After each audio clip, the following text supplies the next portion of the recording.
مثل النبي. أخرج أحمد عن ابي هريرة رضي الله عنه أنهم كانوا يحملون اللبن إلى بلاد مسجد ورسول الله صلى الله عليه وسلم عنه فقال فاستقبل رسول الله صلى الله عليه وسلم فهو عارض لبنة على بطنه وظننت أنها شقت عليه فقلت ناولنيها يا رسول الله قال خذ غيرها يا أبا هريرة فإنه لا عيش إلا عيش الآخرة. أخرج أحمد الطبراني عن طلق بن علي رضي الله عنه قال بنيت المسجد مع رسول الله صلى الله عليه وسلم يقول قالوا باليمامية إلى الدين فإنه أحسنه مسا وأشدكم منكبا.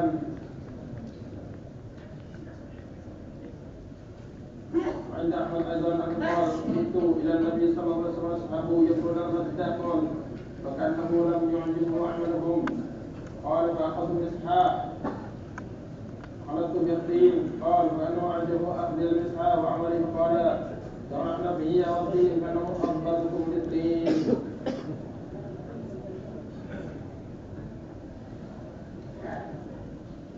اجتهاد زوج عبد الله بن أبي أوفى في المسجد النبوي. أخرج ابن البزار عن ابن أبي أوفى رضي الله عنه قال لما تنزل امرأته كان يقول احملوها وارغبوا في حملها فإنها كانت تحمل ومواليها بالليل حجارة المسجد الذي أسس على التقوى وكنا نحمل النهار حجرين.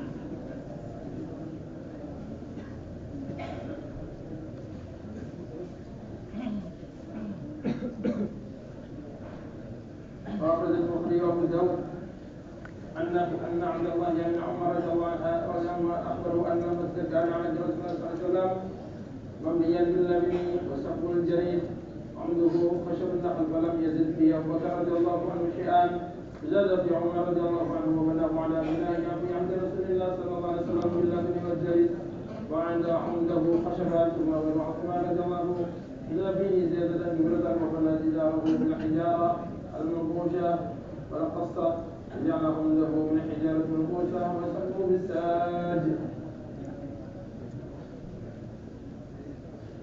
وأخذ أبو داود أيضا وكسر عليه عن عطية بن أبي عمر رضي الله عنه قال إن النبي صلى الله عليه وسلم كان سواريه عن رسول الله صلى الله عليه وسلم من جذوع النخل عناه مظلل بجريد النخل ثم إنها نخلت بإخلاف عمر أبي بكر رضي الله عنه ومناها بجذوع النخل وبجريد النخل ثم إنها نخلت بإخلاف عثمان رضي الله عنه ومناها بالآجل فلم تزل ثابتا حتى الآن. Hadirin rahimahullah, baginda Rasulullah sallallahu alaihi wasallam mendidik para sahabat radhiyallahu ajma'in untuk hidup dan menghidupkan agama secara sempurna. Semua bagian kehidupan, semua bagian agama mereka wujudkan dalam amal-amal mereka. Sehinggalah yang kalau masih kita sangat menganjurkan agar hayatus sahabat ini dibaca secara infiradi, dibaca secara infiradi, ibadah istimai hanya malam markas saja, ta'lim akhir. Yang lainnya dibaca infiradi. Untuk apa? Supaya kita memahami arah dakwah kita mau kemana. Kita dakwah kita akhirnya ingin jadi orang seperti apa?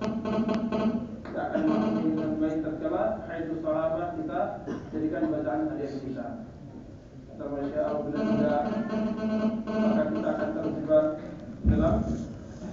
terjebak dalam perdebatan, diskusi, berbantah masalah tertib, masalah usul. Maksud yang utama terlupakan. Maka adalah satu kebaikan dari Syekh rahimahullah yang mengumpulkan kehidupan sahabat radhiyallahu ajma'in, murid-murid Rasulullah sallallahu alaihi wasallam dalam sebuah buku Hayatus Sahabat yang kita mestinya mendengarkan paling tidak seminggu sekali dalam ta'lim akhir. Bagus kalau tiap hari kita baca secara infiradi sehingga kita memahami dakwah secara utuh, tidak sebagaimana kepahaman kita yang masih sangat sedikit dan sempit. Ini adalah bagian dari kisah dakwah para sahabat radhiyallahu ajma'in. Bab istima'us sahabat ala sholawat. Jadi istima'nya sahabat untuk sholat. Istimai sahabat untuk sholat. Dalam bab ini Imam Yusuf rahimahullah mengumpulkan hadis-hadis bagaimana para sahabat ajma'in untuk kepentingan sholat mereka itu mereka membangun masjid. Imam Ahmad menerangkan dari Abu Hurairah radhiyallahu anhu, sungguhnya mereka itu para sahabat, mereka mengangkut batu bata untuk bangun Masjid Nabawi. Dan Rasulullah SAW juga ada bersama mereka. Maka Abu Hurairah mengatakan, aku berpapasan dengan Rasulullah SAW. Beliau membawa batu bata besar yang dibawa di depan perutnya, ditempelkan ke perutnya begitu, ke perut beliau. Maka aku menyangka, kayaknya keberatan Rasulullah SAW ini. Aku berkata, ya Rasulullah, biar aku saja yang bawa. Berikan kepadaku biar aku yang bawa. Maka Rasulullah SAW menjawab, ambil yang lain saja Abu Hurairah. Sungguhnya la aisha illa aishul akhirah. Tidak ada kehidupan kecuali kehidupan akhirat. Allah. Banyak maknanya kenapa Rasulullah jawab begitu. Bahwa salah satunya di antaranya nampaknya ini masa seorang nabi bawa bata untuk bangun masjid kan kayaknya hina. Rasulullah SAW palingkan bahwa itu hina hanya nampaknya saja di dunia. Akhirat adalah kemuliaan. Dan dimaknai juga bahwa jangan dianggap membawa batu bata ini mengurus dunia. Membawa batu bata ini mengurus dunia, tidak. Karena batu batanya untuk masjid, maka ini akhirat juga. Ini akhirat juga.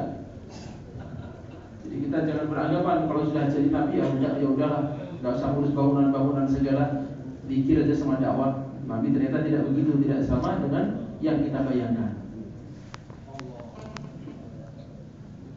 Imam Ahmad dan Tabrani mereka dari Talq bin Ali radhiyallahu anhu berkata, aku bangun masjid bersama Rasulullah SAW.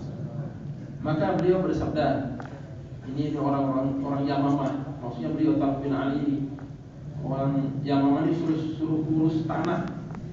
Dia ini kalau udah urus tanah paling bagus dia pengurusannya. Maksudnya apa? Dijelaskan dalam riwayat berikutnya. Dalam riwayat Imam Ahmad juga, Talq bin Ali radhiyallahu mengatakan, aku datang pada Rasulullah SAW. Waktu itu beliau bersama para sahabat-sahabat sedang membangun masjid. Maka aku melihat bahwa Rasulullah SAW nampaknya kurang puas dengan sebagian kerja sahabat. Maka aku mengambil cangkul. Aku yang membuat adukan. Aku yang membuat adukan tanah. Maka Rasulullah SAW nampak kagum dengan bentuk pekerjaanku. Sehingga beliau katakan, biar orang-orang dari Bani Hanifah ini aja yang mengurus tanah, mengurus lumpur. Dia ahlinya untuk memadatkan lumpur digunakan untuk membangun. Ini bagaimana Rasulullah SAW terjun mengurus pembangunan Masjid Nabawi. Bahkan ditambah lagi, Imam Bazzar meriwayatkan dari Ibni Abi Aufa radhiyallahu anhu berkata, tatkala istrinya meninggal, istri Ibnu Abi Aufa, Abdullah bin Abi Aufa meninggal dunia, maka dia berkata, ini siapa yang membawa ini, mau mengusung jenazah istri saya? Kalian mestinya ambil kesempatan, sebab waktu dia masih hidup ini, dia dan budak-budaknya malam-malam ikut memanggul batu ke Masjid Nabawi. Ikut memanggul batu untuk membuat fondasi Masjid Nabawi yang dibangun atas dasar takwa. Dan kami para laki-laki siang hari membawa dua batu. Ini amal sahabat. Imam Bukhari meriwayatkan dan Abu Dawud dari Nafi' sunni Abdullah bin Umar radhiyallahu anhu meriwayatkan sesungguhnya masjid di masa Rasulullah SAW dibuat dari batu bata tanah, kemudian atapnya dari pelepah kurma, dan tiangnya adalah dari batang-batang pohon kurma. Maka Abu Bakar radhiyallahu anhu tidak menambah sedikit pun, Umar radhiyallahu anhu menambah sedikit, dan mengikuti bentuk bangunan Rasulullah SAW, yakni dengan batu bata dan pelepah kurma. Demikian juga beliau panjangkan tiang-tiangnya dari batang-batang pohon kurma. Maka Sayyidina Utsman radhiyallahu anhu merubahnya, membuat perubahan-perubahan yang banyak. Beliau bangun temboknya bukan sekedar dari batu bata yang terbuat dari tanah, tapi dari batu-batu yang diukir.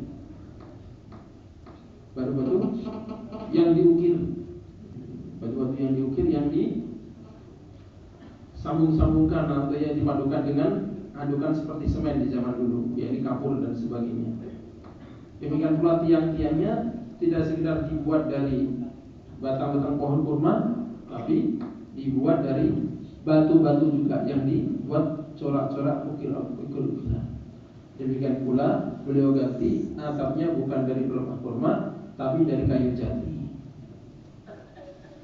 Dan berarti diterangkan kenapa beliau buat seperti itu, karena lama-lama yang bangunan Sayyidina Umar, bangunan Sayyidina Abu Bakar di zaman Rasulullah itu makin lama makin lapuk, sehingga dicarilah oleh Sayyidina Utsman radhiyallahu anhu bahan yang bertahan lama, dan akhirnya falam tazal thabitatan hatta al-an. Kata murid Ibnu Umar, itulah yang bertahan sampai sekarang ini bangunan Sayyidina Utsman radhiyallahu anhu. Semoga ini bisa kita pahami bersama-sama dan kita amalkan. Allahumma lakal hamdu alhamdulillah hamdu ba'da ridha. Allahumma lakal hamdu kalladzi naqul khairu ma naqul. Allahumma inna lima tuhibbu tardah min qawli wal amali wal niyyati wal hadi wal huda.